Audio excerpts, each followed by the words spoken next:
I would like to welcome you to this first session of the course, Asian and Asian American Feminist Theologies. My name is Kwok Hui Lan from Camptown School of Theology. Today's topic is Christian ethics and sexuality. We will have a webinar with 2 presentations, followed by a period of questions and answers. After the webinar, participants can join small group discussion in a Zoom meeting. I hope you will stay on and meet other participants. Please post your comments in the chat and your questions in Q&A. Our first speaker is Dr. Kunjun Christine Pay, who is Associate Professor of Religion and Women's and Gender Studies and Chair of the Religion Department at Denison University in Greenville, Ohio. She has researched and taught ethics of peace and war, military prostitution, spiritual activism, faith-based popular resistance, transnational feminist ethics, and Asian American feminist theology and ethics. Her recent articles include a transnational feminist pedagogy of war, peace, and sexuality in the book Teaching Sexuality and the Abrahamic Religious Traditions, and the article Spiritual Activism as Interfaith Dialogue, When Military Prostitution Matters. Please welcome Dr. Pay. Hello, everyone. It's very nice meeting you all. My name is Keun-Joo Christine Pay. I'm very happy to be here. I have a PowerPoint to share with you. Before starting my presentation, I have to, this is a disclaimer, sexually explicit languages and stories of sexual violence appear in my presentation. If you feel uncomfortable at any time during my presentation, you can turn off the sound or take a break, drink water, and breathe deeply. Where should we start? A theological discourse on sex and sexuality from Asian and Asian American feminist theological perspectives. Sexual ethics in Christianity has been concerned about where to draw appropriate lines. When can a Christian have sex? Is heterosexual marriage a prerequisite for morally acceptable sex? Can Christians French kiss each other on their first date? Is masturbation good in Christianity? What exceptional cases of abortion would Christianity allow? Perhaps most of us are familiar with these types of questions if we had ever had Christian sex education or not. The dominant discourse on Christian sexual ethics focuses on human acts and sexual behaviors. The discourse is usually concerned about what sexual acts are morally acceptable and how the church should help Christians control their sexual desires and discipline their bodies. In other words, how can the church offer individualized and private moral guidelines for Christians? Today, my presentation challenges individual acts-based sexual ethics and reframes Christian sexual ethics for justice and liberation from heteropatriarchal gender violence. By reframing sexual ethics, especially from Asian and Asian American feminist theological perspectives, I want to invite you to contemplate the following 3 questions. First, how can we affirm our body and sexuality as sources of love for ourselves, neighbors, and God, free from body and sex negativity that the heteropatriarchal church has indoctrinated for a long time? What kind of sexual ethics would emerge if we passionately embraced our bodies, sexual desires, pleasure, and ultimately life itself? The second question is, how to use gender and sexuality to analyze power structures at multiple levels. Power analysis is essential to pursue social justice based on the firm belief that the personal is internationally political. By employing gender and sexuality in analyzing power relations, Asian and Asian American feminist theologians have expanded the theological discourse on sex to reproductive justice, sex tourism, military prostitution, pornography industries, sex trafficking, only to name a few. A critical gender and sexuality analysis enables us to name the complex forms of oppression against Asian women, genderqueers, and children. Also, we can comprehend how we, Asian and Asian American women, have been positioned in the global power structure. I hope we can see the intimacy between our everyday life and global politics today. Third, I present spiritual activism as Asian and Asian American feminist praxis for sexual justice. As a praxis, spiritual activism overcomes the dualistic understanding of the body and the spirit, accentuates the inseparability between personal transformation and social transformation.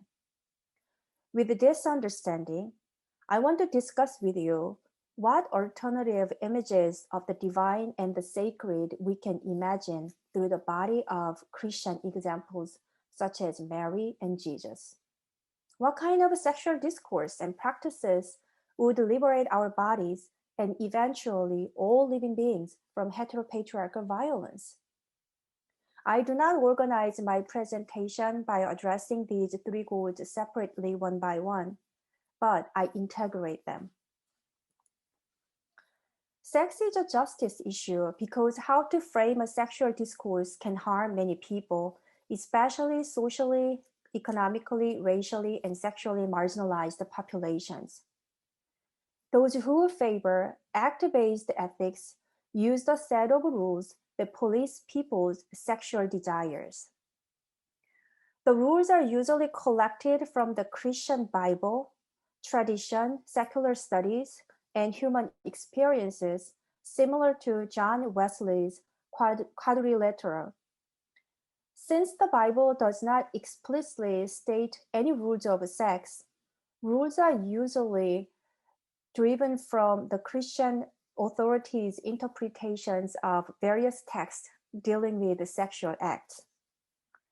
For instance, based on the heteropatriarchal interpretation of the Genesis story of Onan, the Christian church has condemned masturbation. Onan was Judah's son who had to sleep with Tamar, his widowed sister-in-law. According to family law, Onan was responsible for continuing his deceased brother's lineage by marrying his wife. According to Genesis chapter 38, God killed Onan when he spilled his sperm on the ground to avoid impregnating Tamar. Highlighting Onan's spilling sperm as the cause of his death, the patriarchal church disapproves masturbation and all kinds of sexes that do not procreate. However, Asian and Asian American feminist scholars challenge the ahistorical interpretation of a biblical text. Through the post-colonial feminist lens, they interrogate Tamar's social status. In Onan's story, Tamar was treated as Judah's family property, and her sexuality was objectified, and her in-laws and heteropatriarchal society. The Onan story does not offer any moral guidance regarding masturbation. Instead, the story may perplex the audience as God cold-heartedly killed Onan for no logical reason. I want to point out two significant obstacles to justice-oriented sexual ethics. First, Christianity has perpetuated the ideas of body and sex negativity. Early church fathers, influenced by ancient Greek philosophers, set the norms for sexual ethics rooted in the hierarchically dualistic understanding of body and spirit. The human body and its associated material world were considered inferior to the spiritual realm. Women, nature, people of color, and animals and their associated desires of fear, anger, emotions, and lust reside in the bodily and material realm. In contrast to that, man, the soul, mind, and rational thinking, and white people belong to the spiritual realm that must regulate and dominate the bodily realm. Although medieval theologians such as St. Augustine, Thomas Aquinas, and later Martin Luther, the father of the Reformation, articulated goodness in sex in heterosexual marriage, especially for procreation, all considered sexuality dangerous. Their views still dominate the church. The church's constant fear around sexuality has marginalized the theological voices of using the human body and sexuality in experiencing intimate love with God and imagine divine love with the sexual metaphors or erotic languages. As long as the church is trapped in sex and body negativity, it is difficult to construct a liberative Christian ethics of sex. Another obstacle is keeping sex in the private sphere.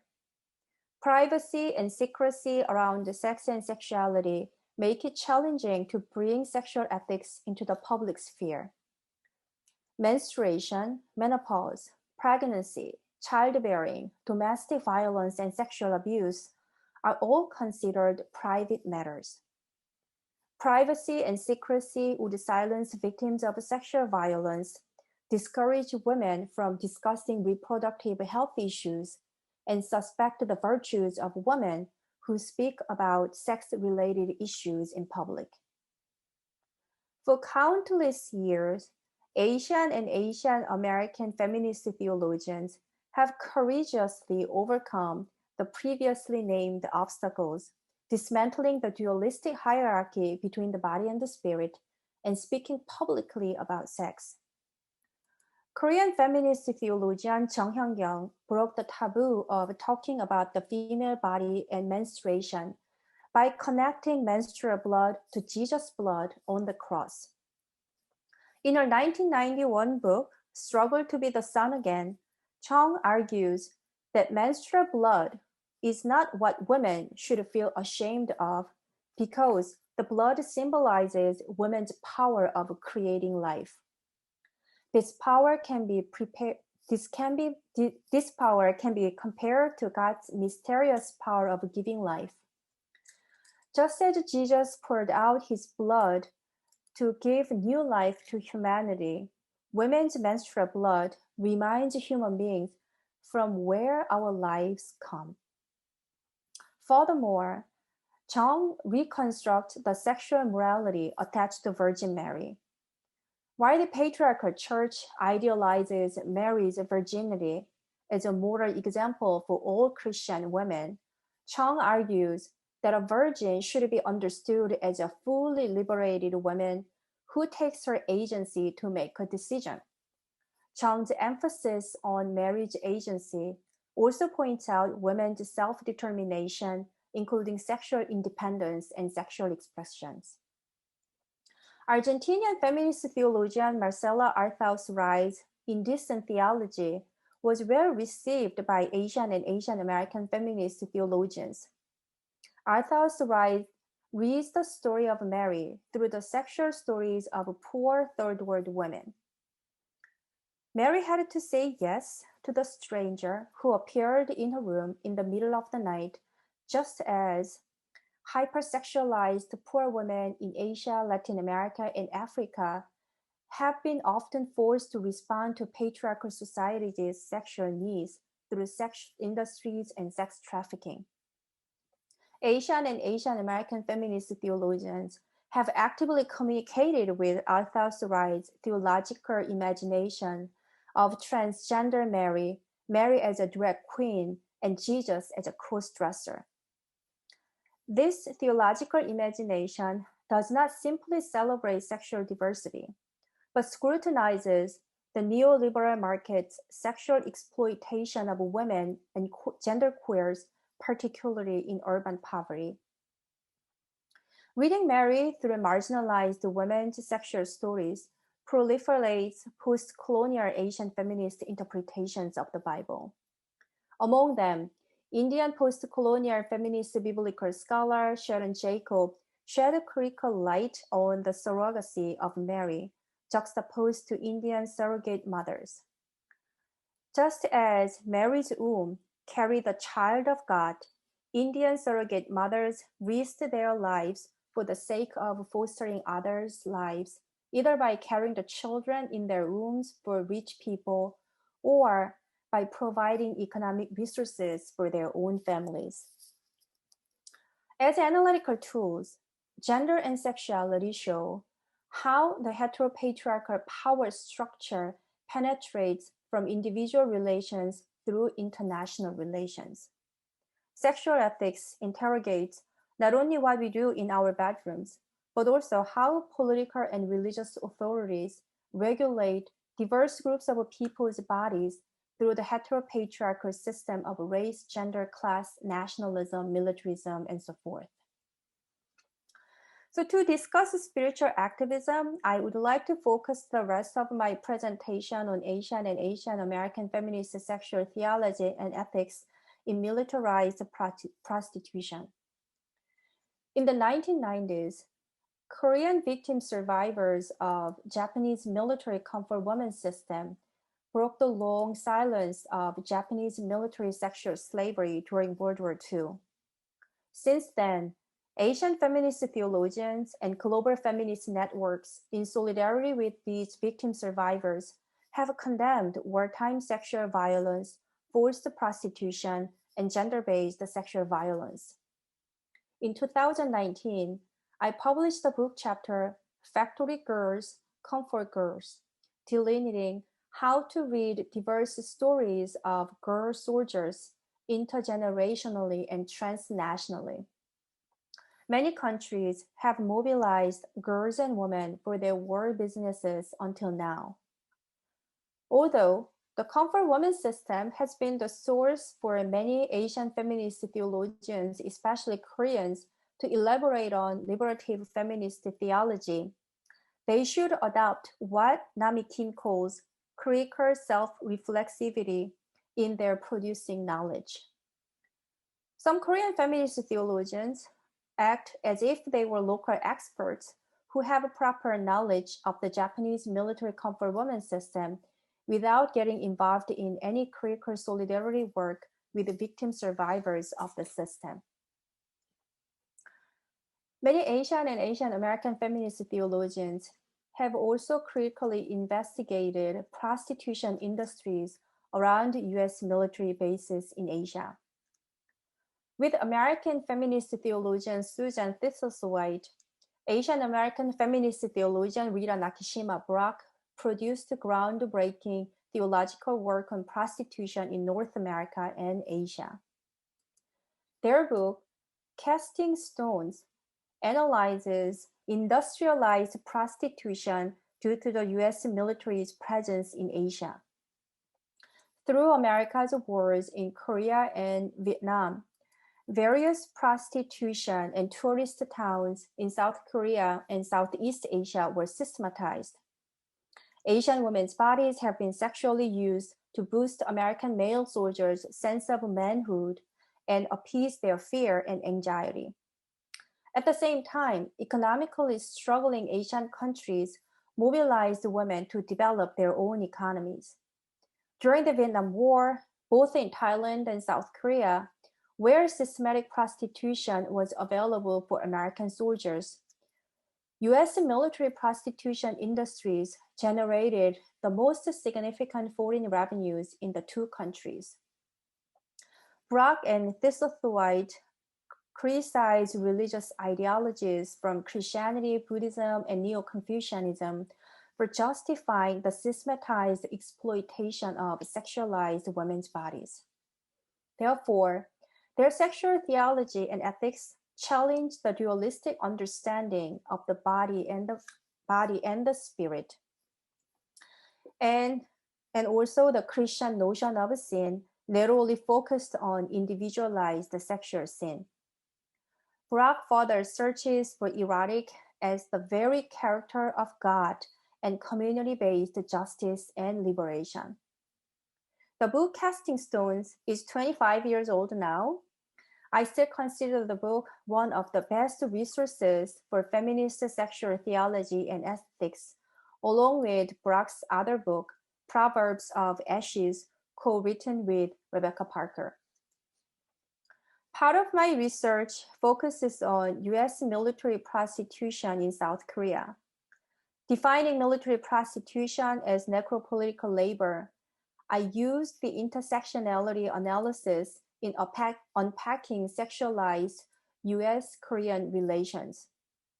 In my work, the collective body of Korean prostitutes becomes the site of producing critical knowledge of war, militarism, state-sanctioned gender violence, and more importantly, Christian ethics of peace. During my field research in Korea, I visited Sunni Center, an advocacy group and social service center for the older women who used to cater to American soldiers sexually. To preserve the history of US military Camptown prostitution, Sunni Center collects testimonies from these women. The center also files lawsuits against the Korean government for its human rights violation against women in US military prostitution, especially in the 1970s. At that time, US President Nixon announced reducing the number of American soldiers stationed in South Korea. In response to that, the military dictator Chung Il-park's regime implemented the Camptown cleanup campaign. The campaign was intended to please American soldiers by modernizing Camptowns, educating Korean prostitutes not to discriminate against American soldiers of color, and control the venereal disease. The elderly women at Sunni Center still remember how the Korean government treated them as sexual goods. If they were infected with VD or believed to have VD by American soldier clients, Korean prostitutes were quarantined in shanty houses in mountains until they were cured. Many women died of aggressive VD treatment. VD checkups and medical treatment added more financial burden to Camptown sex workers. Besides documenting their stories, the Sunni Center women publicly performed their stories through the healing play. Through the Sunni Center women's social activism, I consider two aspects of spiritual activism as a feminist praxis for justice-oriented sexual ethics. First, their activism redefines who they are through their inner spiritual work intertwined with their bodily performance. If the prostituted body previously defined who they were, now the women reclaim their body's spirit by intentionally performing their memories of Camptown prostitution. Their public performance healed themselves from traumatic memories of sexual and racial violence, and at the same time brings critical awareness of US military prostitution to the public. And second, their inner transformation, grounded in Christian faith, leads them to affirm the sanctity of human life, courageously embrace suffering, and engage in social activism. The Sunni women are now actively networking with other human rights organizations against militarized sexual violence domestically and internationally. Their empathetic embracing of suffering embodies the idea of radical interconnectivity among all living beings. It generates the new image of the divine, the sacred, or God, who empathizes with the sufferers. During my interview with the playwright Yang-Gu Lee, who produced a professional play, The Village of Seven Houses, based on the Sunni Center women's stories, Lee talked about God's tears. In his play, at the deathbed, an old Camptown prostitute says, "When you pray for me, My tears flow into your eyes and yours into God's eyes. God is the one whose eyes are full of tears. A God whose eyes are full of tears is our lover, intimate partner, and healed healer. Ethics is ultimately the question of how we should live. Hence, Christian social ethics, and especially Christian sexual ethics, should articulate how we Christians can appreciate the pleasure and beauty of sexuality to live fully, abundantly, and meaningfully. Life of abundance must happen at every level of human life and every part of human society. In her book, Post-Colonial Imagination and Feminist Theology, Kwok-Kwilan accentuates that re-signifying gender and sexuality is a crucial method of post-colonial feminist theology. Coming to the end of my presentation, I would like to introduce the list of Asian and Asian American feminist theologians' efforts to re-signify gender and sexuality in their scholarship and activism. Asian feminist sexual theology and ethics often happen at a grassroots level. Thus, they produce embodied knowledge, including sex tourism in Asia, pornography industries at the expense of many women and children in South Asia for mainly European, North American, Australian, and East Asian customers. Reproductive justice issues, LGBT rights, and sexual rights of senior citizens are also the areas of sexual ethics in which Asian and Asian American feminist theologians engage. Condemning gender-based sexual violence, including clergy sexual misconduct, and supporting the Me Too movement in various contexts are important for Asian and Asian American feminist theological solidarity work. Teaching sexual ethics and exercising trauma-informed pedagogy in theological education are critical feminist praxis too. What feminist praxis for sexual justice are you involved in? Or what kind of praxis do you want to take part? I hope you will think of justice-oriented sexual ethics in your context today. Thank you. I want to thank Dr. Christine Pay for this wonderful presentation. She has talked about Asian and Asian American women's justice-oriented sexual ethics. Moreover, using military prostitution as a case study, she explains the different dimensions of spiritual activism and solidarity. Our next speaker is Dr. Sharon Bong, who is Associate Professor of Gender Studies at the Schools of Arts and Social Sciences at Monash University, Malaysia. She received her PhD in Religious Studies from University of Lancaster in UK. She is the author of Becoming Queer and Religious in Malaysia and Singapore, and The Tension Between Women's Rights and Religions, The Case of Malaysia, and has co-edited Gender and Sexuality Justice in Asia, as well as Trauma, Memory, and Transformation in Southeast Asia. She is the former coordinator of the Ecclesia of Women in Asia and Asian Catholic Women's Group, and is a forum writer for the Catholic Theological Ethics in the World Church. Please welcome Dr. Bong. Thank you very much, Professor Kwok-Kwilan, for the introduction and for the privilege of participating in this summer school that is organized in collaboration with the Pacific Asian and North American Asian Women in Theology and Ministry. I'm honored to share this platform with Dr. Christine Pay, and thank you, Christine, for your powerful presentation.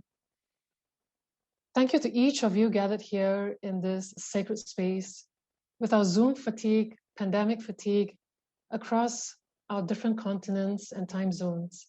I address you all today as a feminist Catholic from Malaysia. As the theme of the panel is Christian ethics and sexuality, the first part of my presentation focuses on unpacking what human sexuality is, especially its normative constructs from sacred and secular sources, as these constructs fundamentally offer oppositional standpoints. How does one, in identifying as queer and religious or Christian in this context, negotiate these tensions in the process of becoming persons created in the image of God? The second part of my presentation anchors these processes of becoming through the narratives of persons in same-sex partnerships whom I had the privilege of interviewing. Is straight straightforward? Is it natural or naturalized? The top quote is taken from the Catechism of the Catholic Church, and the bottom quote from the World Health Organization, the most prominent UN agency in the past 18 months. The striking similarity between both of these quotes lie in their positioning human sexuality as encompassing. It affects all aspects of the human person in the unity of his body and soul, and it is a central aspect of being human throughout life, or as we say, from womb to tomb, from the day we are born to the day we die.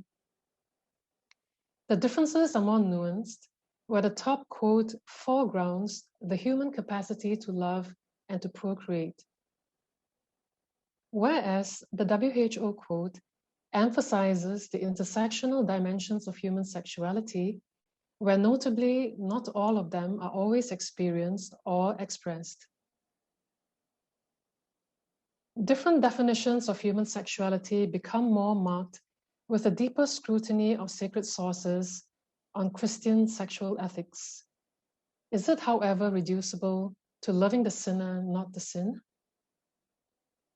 Amoris Laetitia is a post-synodal apostolic exhortation. It is essentially a type of papal document, specifically a magisterial document written by Pope Francis.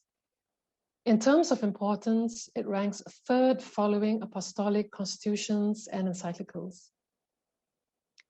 In this exhortation, the Pope is extolling the joy of love and the virtues of love in the family, a heterosexual family. It is, of course, not the only Christian text on sexual ethics, but a cogent point of reference because it attempts to engage with the signs of the times. For instance, single-headed households, cohabitation, gender-based violence in the family, the impact of feminisms on the family and gender ideologies, and on the question of inclusivity, what it means to uphold a 2,000-year-old tradition, yet remain relevant or not. There are many noteworthy quotes to extract from, but I've selected two. The first quote earmarks gender ideologies that the current Pope, whom many regard as the most progressive leader of the Catholic Church, remains skeptical of.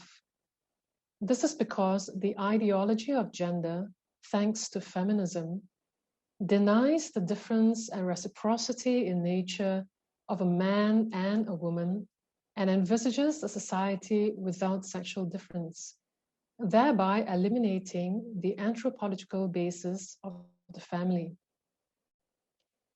This runs counter to the Church's theology of the body that is premised on sexual difference, which the second quote reaffirms. The second quote acknowledges the erotic that appears as a specifically human manifestation of sexuality. This is akin to secular texts on human sexuality that speak of sexual pleasure.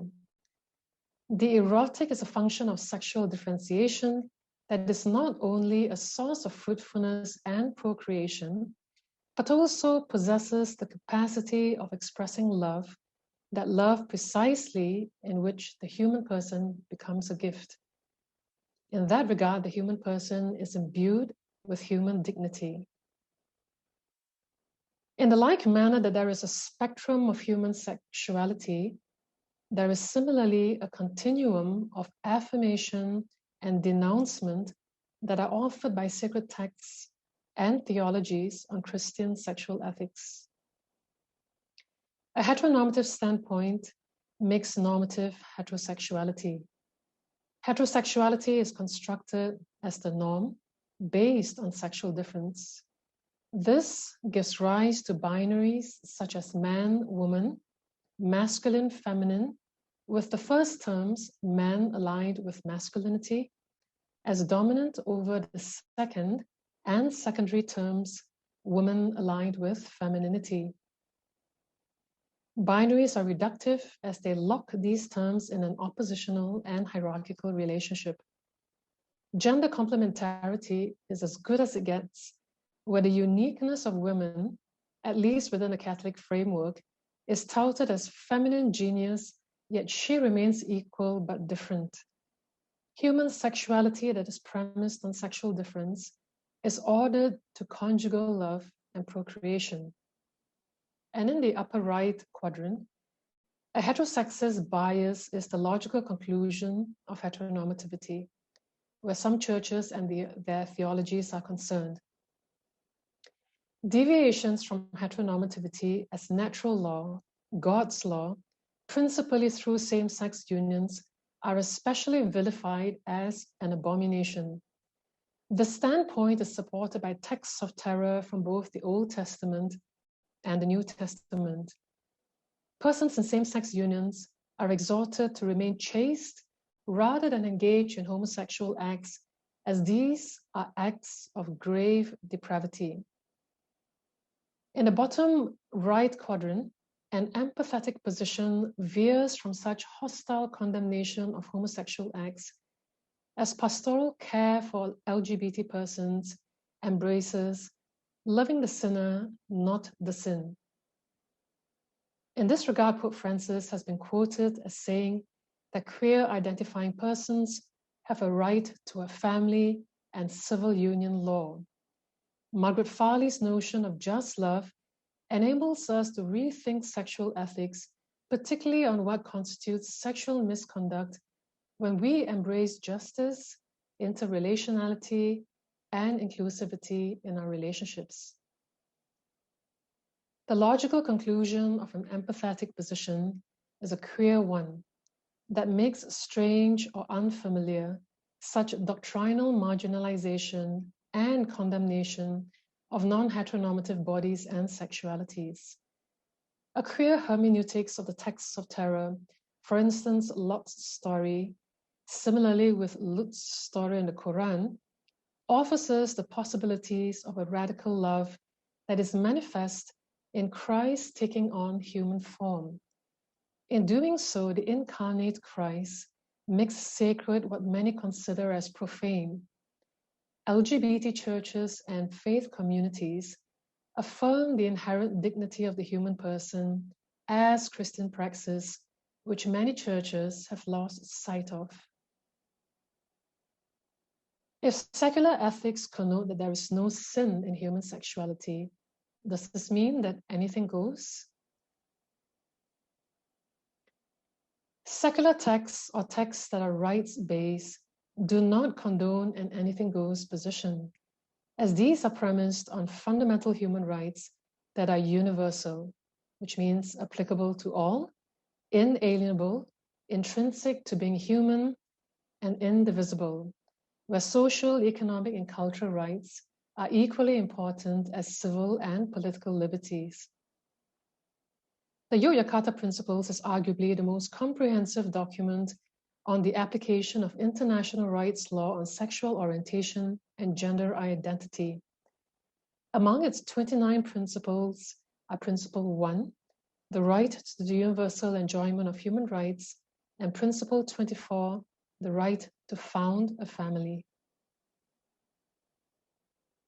The Yogyakarta Principles cements within the framework of international law what sexuality studies scholars and queer theologians have long worked out, that human sexuality is a spectrum and it comprises SOGSC, that is, sexual orientation or our capacity for sexual attraction and relations, gender identity and individuals' experience of gender, gender expression, how we present our gender identities and sex characteristics, which are physical features that are related to sex. SOGIESE goes beyond binaries of male-female, masculine-feminine, heteronormative, and non-heteronormative. Whilst the majority identify as cisgender, where their sex is aligned with their gender, others identify as transgender, where their sex is not aligned with their gender, hence gender dysphoria experienced, non-binary and gender fluid or genderqueer. And beyond heterosexuality, there is homosexuality, bisexuality, pansexuality, and asexuality, just to name a few labels, where the subjects of our attraction are monosexual, either the opposite or same sex, bisexual, many as in polyamorous relationships, or none. Doing gender involves the realization that categories of sex, gender, sexuality are learned and unlearned, including becoming straight. What does it mean then to love the sinner and the sin? Is that Christian? Who decides this and for whom? The second part of my presentation showcases selected quotes from the narratives of LGBT persons whom I had interviewed, who have worked through for themselves what it means to love the sinner and the sin. In other words, reconcile to some degree their sexuality and spirituality. The genesis of this project began in 2007 in response to a conference theme on reimagining marriage and family life organized by the Ecclesia of Women in Asia, a feminist Catholic theological group that I have been a part of since 2004. I briefly offer more context, beginning with where Malaysia is geographically located in Southeast Asia. From the map, you can see that Malaysia, which is shaded in gray, comprises West Malaysia, the peninsula where I am based, and East Malaysia, which lies above Borneo. Malaysia is a former colony of the British Empire and has a constitutional monarchy. Christianity in Malaysia is a colonial legacy. A distinguishing fact of Malaysia lies in its ethnic and religious heterogeneity. This data is taken from the last population census in 2010, where the total population then was 28 million. Today, we are 32 million. As the national census is taken once every 10 years, last year's census was disrupted, as all our lives have been, by COVID-19. The percentages remain somewhat representative still of the ethnic divisions where the majority are the Malays and ethnic minorities comprise Chinese like myself, Indians, indigenous, mixed ethnicities, and others. Ethnic minorities are marginalized given the entitlements of Malays, and queer ethnic minorities are doubly marginalized. This pie chart reflects similar statistics as Malays are born into the Islamic faith. Muslims are subjected to a dual legal system, civil and religious or Sharia, that governs personal law for Muslims. Apostates, people who want to leave the Muslim faith, face heavy penalties, and converting a Muslim is a criminal offense in Malaysia. There is much more heterogeneity among ethnic minorities, where a Chinese could be Christian, whilst the majority of Chinese are affiliated with Buddhism and other Chinese folk religions. And Indians are Muslims, Christians, Buddhists, and Hindus.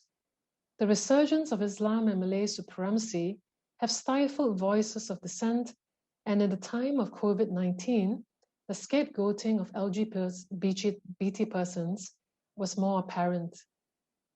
Although Malaysia remains a secular rather than a Muslim state, there is a deep conservatism on issues related to ethnicity, religion, and sexuality that permeates key institutions and governance of this post-colonial nation state. As such, becoming queer and religious in Malaysia entails negotiating the tension of universalism of sexuality rights and the particularism of the dictates of one's faith.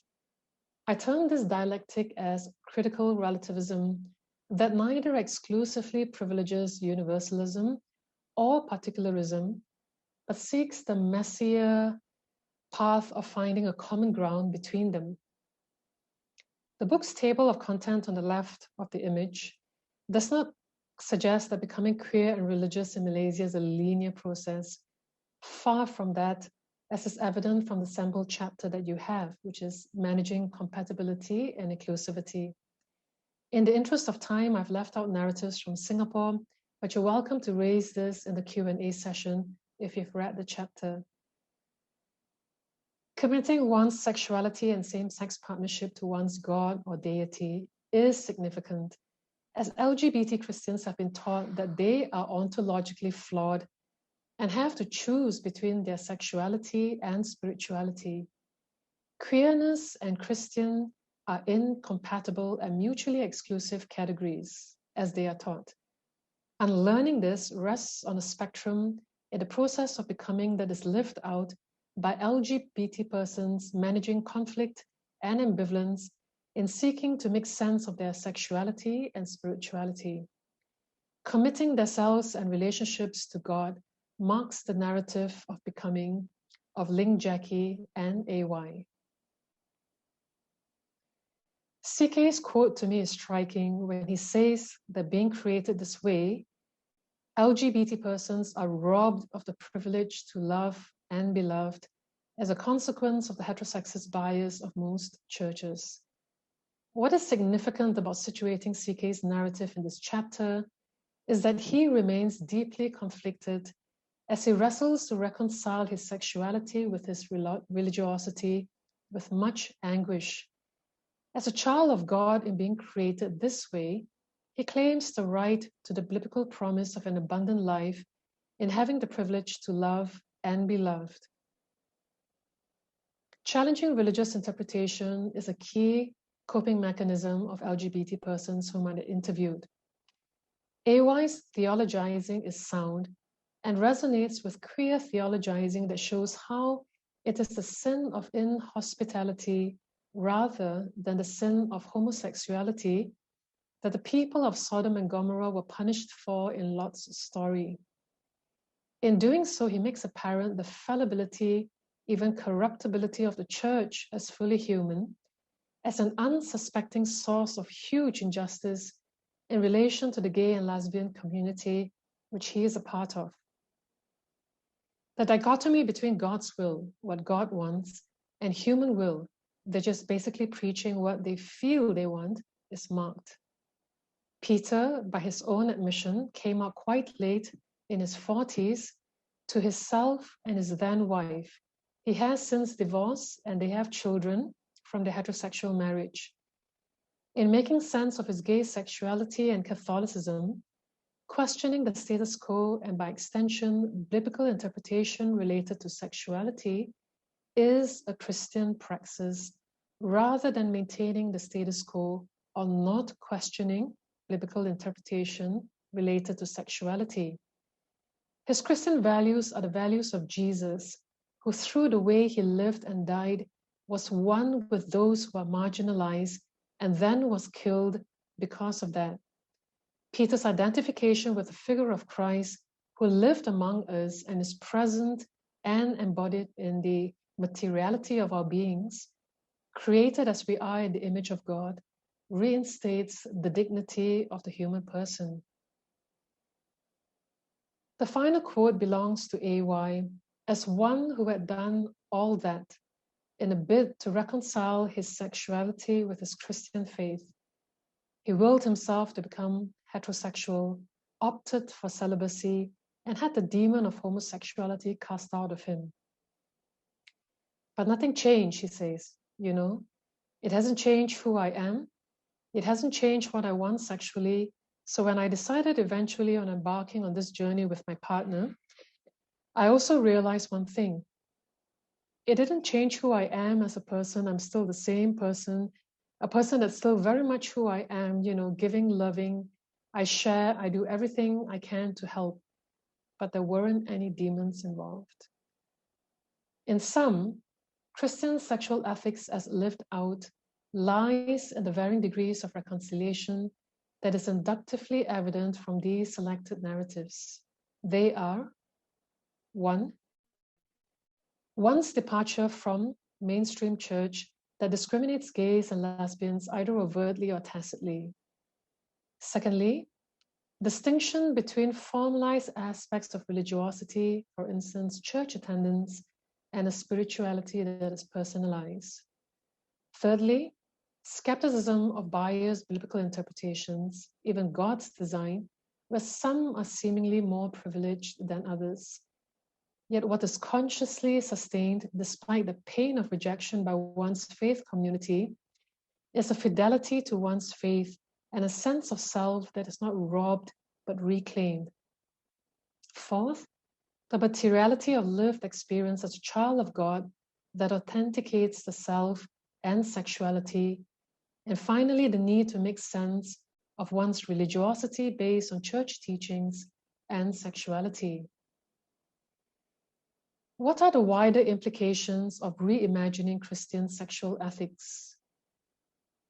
The church's body theology that naturalizes gender binaries and heteronormativity leads to church-sponsored, sex-negative, and harmful messages and practices.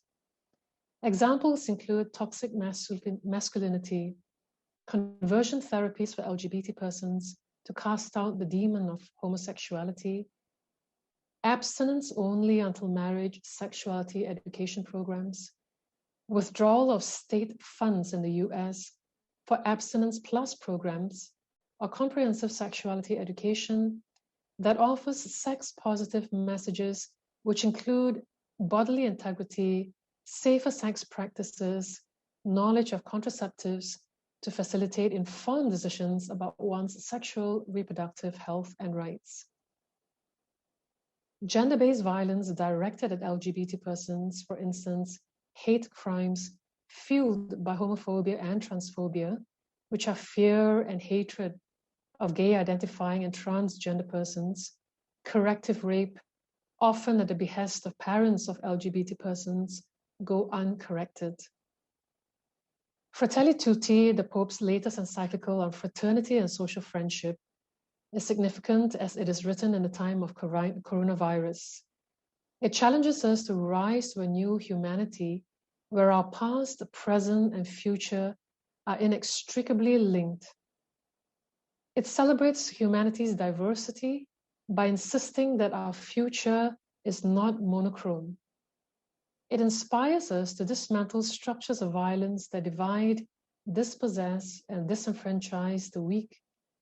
The Christic reality, in the words of James Nelson, of suffering, resistance, and healing experienced by LGBT persons extends the redemptive grace poured out through Christ's kenosis, self-emptying, life-giving love for all, and above all, the least among us. In this way, Christ was always already queered. The sacred becomes profane.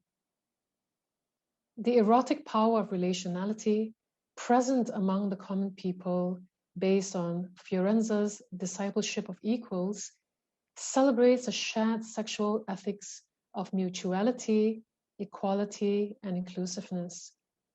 At the heart of this troubling, playful, erotic power is the loving call to extend hospitality to the stranger within and among us, for in these bodies Christ resides. It is hardly accidental or incidental that in the time of COVID-19, structures of violence directed at the stranger, the least, the last, and the lost among us are amplified. A feminist queer praxis calls on us to question the dualism of male-female, masculine-feminine, and heteronormative, non-heteronormative, among other binaries.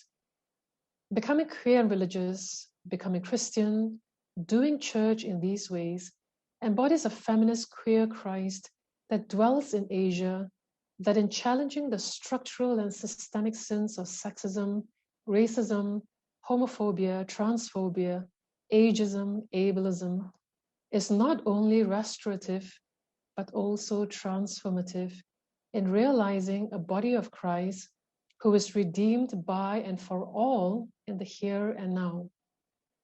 Thank you for listening. I welcome your comments and questions. I want to thank Dr. Bong for this wonderful presentation and sharing a Catholic perspective. We are grateful for your work and also for bringing the voices of LGBTIQ persons to us today. Now I would like to invite Dr. Bong and Dr. Pay to join me on the screen for the questions and answers. The first question is for Dr. Pay. Are there any US-based justice-oriented solidarity and activism examples around military prostitution? Yes, actually there are a lot. It has a long history. And back in 1990s, after the women's circle in Beijing, there have been a lot of global network movement, global feminist movement denouncing sexual violence, especially during the wartime. And then at the time, the military comfort women system emerged in the global feminist circle. And then the news about systematic sexual violence against Muslim women in Bosnia broke the headline. So since then, a lot of feminist organizations have been networking to fight against militarized prostitution and sexual violence during the wartime. And one example is in Korea. Anyone who studies military prostitution in South Korea just visits this organization called Durebang, or My Sister's Place.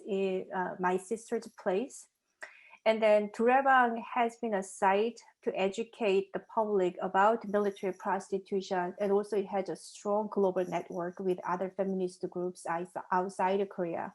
And then the Sunni Center that I introduced also creates global network with other human rights organizations beyond South Korea.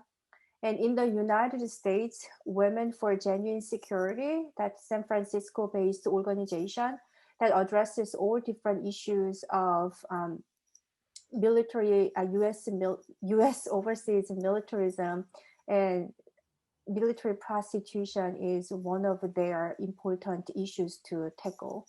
So there are a lot of organizations. Thank you. The second question is for Dr. Bong. How the government in Malaysia and the society treat a converted queer Muslim person? These complexities must be very hard for them. Thank you, Prilan, for selecting that question. So basically in Malaysia, where I'd mentioned apostasy for Muslims it's actually a crime. So they're heavily punished and they're severely discouraged and subjected also to, how shall I say this using euphemisms? They're sent to corrective centers as Muslim LGBT persons are as well.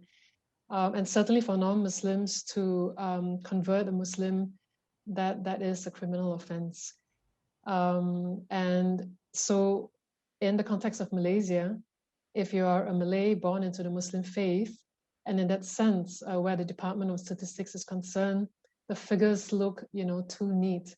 All Malays are Muslims, but of course that is not true in practice. Malay Muslims do not have the right to freedom of religion, thought, and conscience in Malaysia.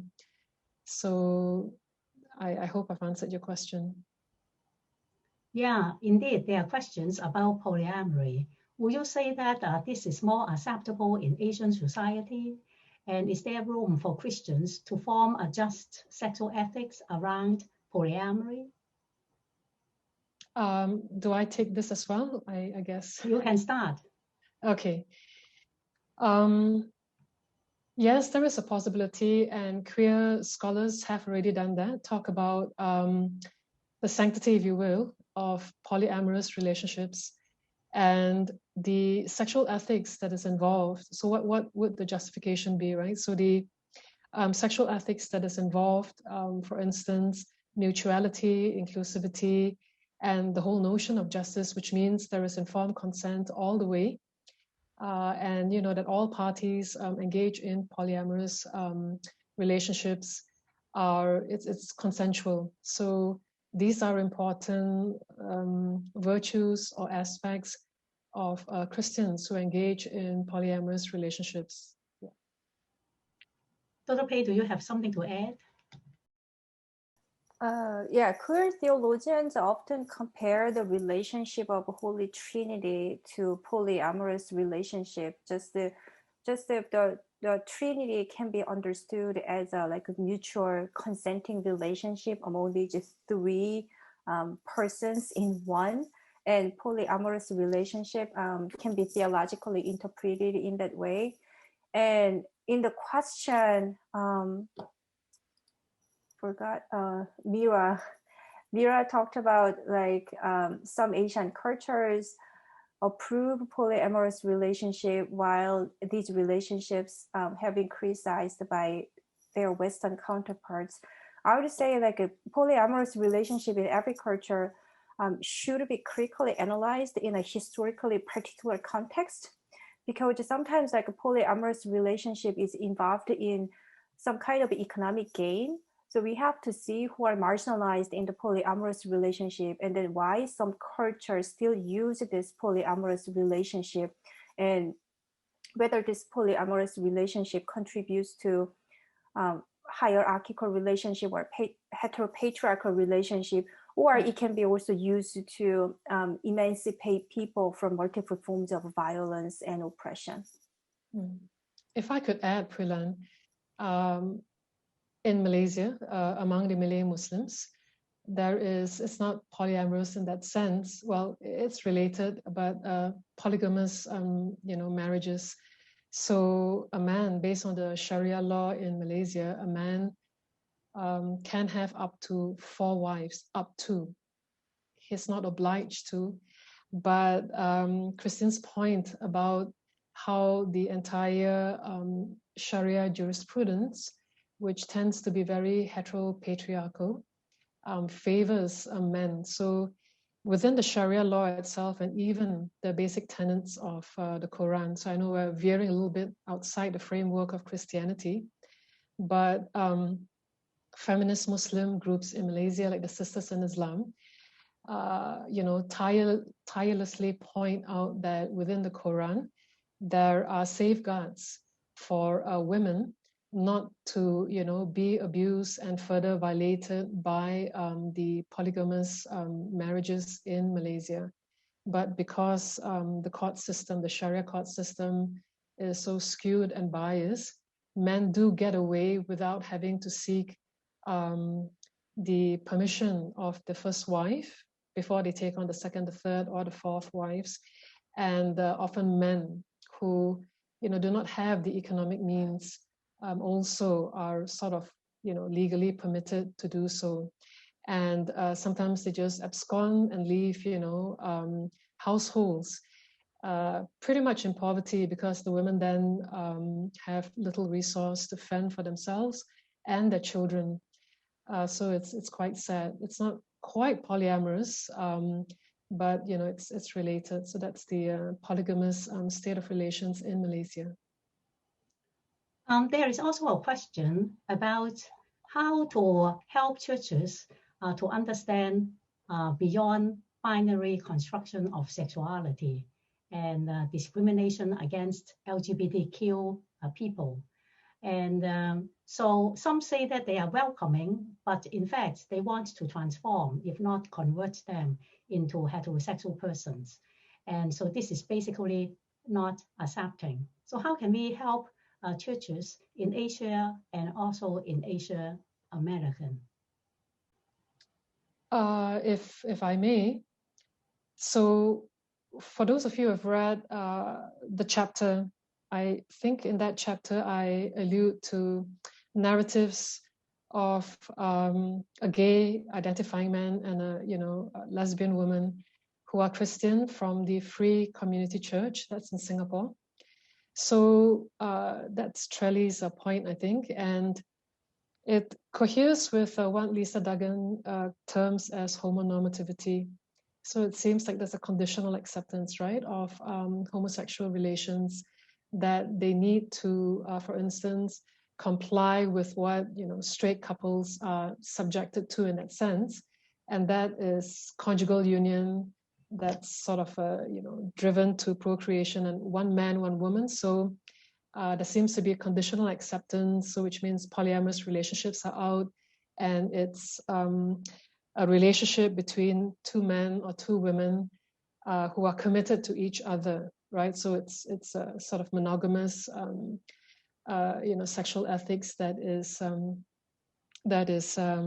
imposed on them somewhat, and that certainly, by and large, is the position of the Free Community Church. So you can check out their website, and you know, they have sermons uploaded.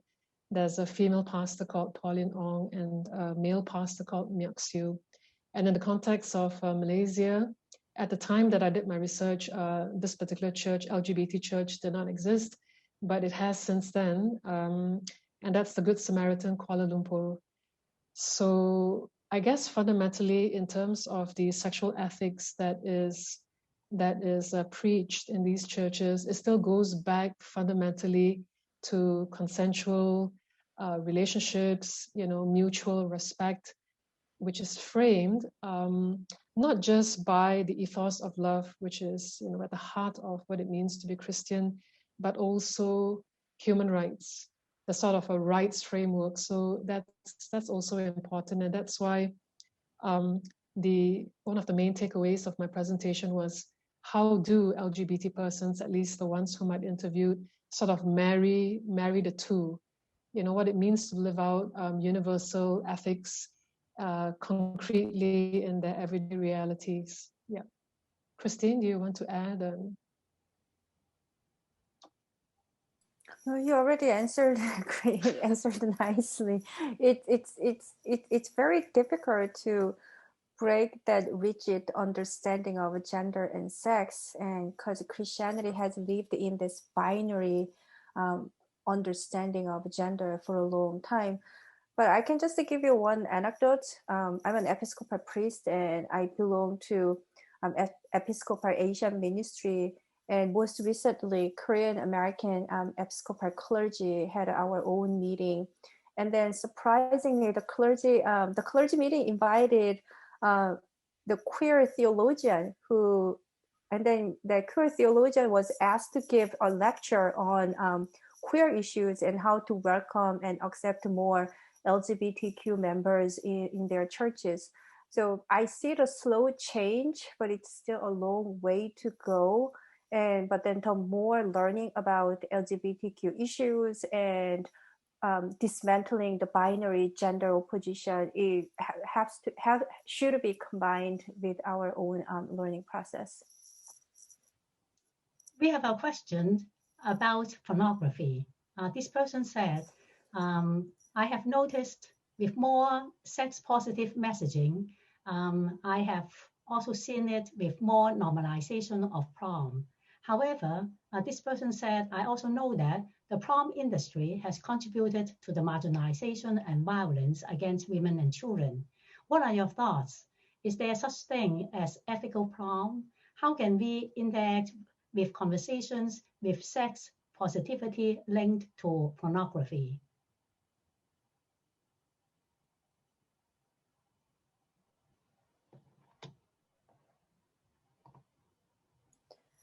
Yeah, I dropped just the pornography industries in my presentation, and pornography industry is growing because of the whole internet, and then the whole globalization, and there are great demand in the market, and then also the supplies are always available. So when you think about sex industries, we cannot condemn all forms of sex industries like with a blanket term. We can whenever. So in my research, when I just research prostitution, there are always, like, the statistics always say there are about 20% of prostitutes who voluntarily and willingly enter prostitution industries for their economic gains. And then pornography industries also have same types of workers who voluntarily enter the industry out of their own will. And I don't know the percentage of pornography workers in that sense, but there are always people who voluntarily enter the industries by using their own will. But we always need to use, like, power analysis whenever we think about any types of sex industries. So in sex industries, especially in pornography industries, we have to think about who gain benefit from these industries and who offer labor, and whether laborers are paid enough, or whether laborers voluntarily entered any kind of a sexual act there. And also we have to think about children and minors who are affected by pornography industries. And again, like one anecdote, when I taught pornography industries in my ethics of sex class, one student actually talked about there is a growing demand of ethical pornography. So the ethical pornography had some kind of a set of rules, such as the all actors have to enter any kind of a sexual act voluntarily. There should be consent, and the labor law should be observed throughout the production of the particular film, or the any kind of, like, film or images. And also child laborers cannot be used in the production. So they create some kind of a set of rules thinking about ethical pornographies. But I have never watched it, so I don't know what contents are exactly. But then they talk about no rape, no sexual violence, and then the whole, like, the storyline should respect men and women and LGBTQ people and everyone's consent throughout the film. What about you, Sharon? Christine has given a very comprehensive answer, and I just want to add that where pornography, prostitution is concerned, there are at least two schools of feminist thought, and as Christine had elaborated, one is pro-sex, and the other is anti, for instance, pornography or anti-prostitution, for the reasons that Christine had mentioned. And of course, because these are standpoints of feminists, the line is drawn where there is violence, non-consensual violence, because sometimes it's just staging, it's orchestrated in pornography, and the use of BDSM. But the line is definitely drawn where children are concerned, even with regard to prostitution. And the arguments for pornography and prostitution then, and feminists would use the word sex work rather than prostitution to show the sort of consensualness, the voluntariness of the nature. And what then they argue for would be not this criminalizing or legalizing sex work, and also those who work in the porn industry, so that they are also entitled to some of the better practices, some of the better labor practices, for instance, access to medical health care, comprehensive sort of health care that is affordable, and so on and so forth. Yeah, so that's just what I want to add. Yeah. From your presentations tonight, and also the question and answer, both of you stressed that sexuality cannot be separated from other axes of power. We tend to think about whether pornography or prostitution is good or bad without paying attention to the ramifications. How can we help people to, that is, get out of this sex and morality framework? Okay, sex is not just about morality or sin for that matter. Sexuality is also something that reveals the power dynamics of any given society. How can we help Christians and the churches to see sexuality in its embeddedness in much complicated axis of power? Christina, you're waiting for me to answer that first. Thank you, Prelan, for asking, this big question. I think there is no simple solution. Certainly no knee-jerk response. Many mainstream churches, of course, remain resolutely hostile.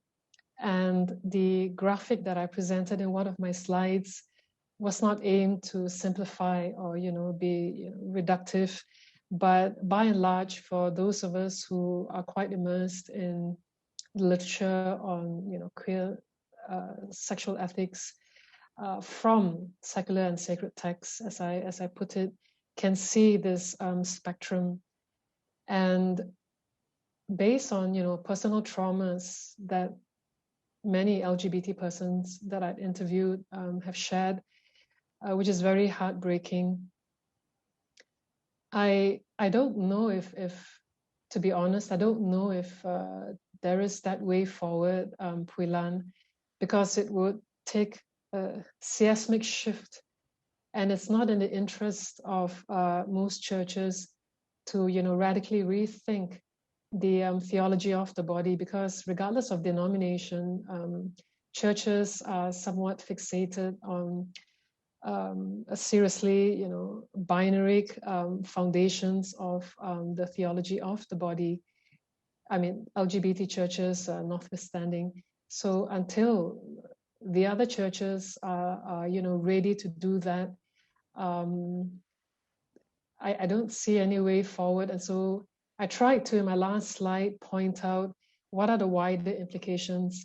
This should not be reduced to an individual or personal struggle that, Christians or Muslims or Buddhists, as I show in my book, need to work out for themselves, independent of institutions that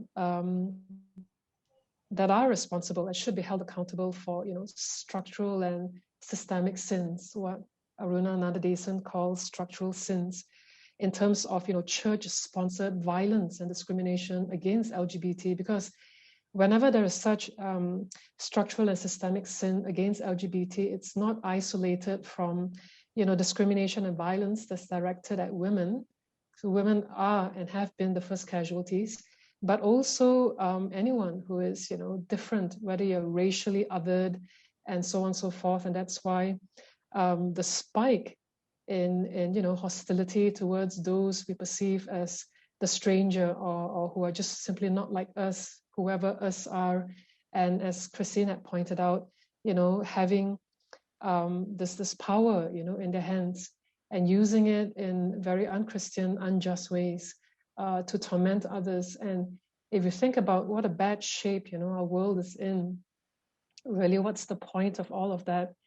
And elsewhere, I've written on the link between, the ecological destruction and also the fracturing of human relationships among us, and how there is a need to actually see the interrelationality between the human and the non-human in the form of animals, nature, and also the machine. So this is going back to Haraway's cyborg and all of that, because it's not just about tormenting LGBT people, but the churches who do that are actually very unchristian. Yeah. I just add one thing, because Sharon already gave a comprehensive answer and very powerful answer. As a Christian social ethicist, sometimes it's hard to admit that Christianity has not been able to offer any meaningful sexual ethics. So we can start from there, like Christianity, like Christian Bible, even tradition, and our collective Christian experiences have failed to recognize sexuality as a power of love, or sexuality as a gift from God. Rather, the church has been interested in policing people's sexual behaviors, and then that kind of interest has been growing a lot. So we can be out. So Christian sexual ethics can begin with very humble and critical self-reflection that church has failed And then from there, we can start to create new sexual ethics. Thank you. I have one last question, which is about eros, because Dr. Pay, you mentioned Rita Nagashima-Brock's work, and so eros as a very important category. And talking about sex positive or the erotic as powerful and as a life force has been very important, especially we learn from Audre Lorde. Do you have something to say about eros or how to recover erotic power? I think, Sharon, you talked a lot about the erotic during your presentation. Thank you, Pui-Lan, for your question on eros, the erotic. I was quite tickled when I saw that in that papal document, because the church has moved. I mean, when I talk about a church in this context, I mean the Catholic Church has moved. It has a lot of sexual hang-ups. I mean, that sort of emotional baggage on sexuality. And so in a 2016 document, Maurice Laetitia, it's heartening to note that there's been a shift, and the language is not so harsh to LGBT people and for, different kinds of families. And it also gives credence to certain kinds of feminisms, although feminisms is still held largely responsible for the breakup of families and so on and so forth. But the commentary to the last slide where I mentioned eros or erotic power, that was taken from my reading of Althæus Reid and many other, feminist queer scholars and theologians who the secular what do you call it? It's analogous to sexual pleasure that you would read in, secular texts on sexuality rights and all of that. But I think it's very healthy when Christian theologians start to reclaim eros. And it has to do with one of the binaries that Christine had mentioned in the earlier part of her presentation, and that is because Christianity, we've inherited Christianity that is founded on Western metaphysics that draws such hard binaries on body and mind and body, mind and spirit and body. And of course, women have come to occupy that second term of the binary, vilified, as being aligned with emotion, the excesses of emotion, and eros, and all of that has also been, has also got a feminine sort of power to that. So the queer theologians who talk about reclaiming eros do it in a feminist queer framework, because it's also about women claiming their place as discipleship of equals in the spirit that Fiorenza did when she studied early church communities. And also, for those of us who have read Althæus Reid, How to Summarize Her Work in a Minute, she is so sensuous, it's so irreverent. And I also agree quite strongly, quite profoundly with what Christine had said in response to the previous question, that Christian sexual ethics, what has it got to offer? And I remember how one of my interviewees who has today fully transitioned to a trans man, but he started off as a Buddhist, radical feminist Buddhist, but he's now today a Muslim trans man. And he says how at the age of 16, after going through one of these spiritual classes, he asked the religious teacher, is homosexuality classified as a sexual misconduct with regard to one of the Buddhist precepts?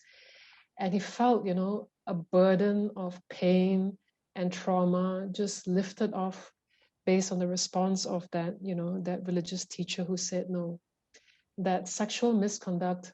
And of course, it's arguable because there are many schools of Buddhist thought and, many proponents that say different things. But there is one school of Buddhist thought that says that, you know, homosexuality per se is not a sexual misconduct, and in fact, rape, so something that goes back to violence, something that is non-consensual, where rape, as we all know, it's not about sex, it's about power, that you know, would be classified as sexual misconduct rather than homosexuality.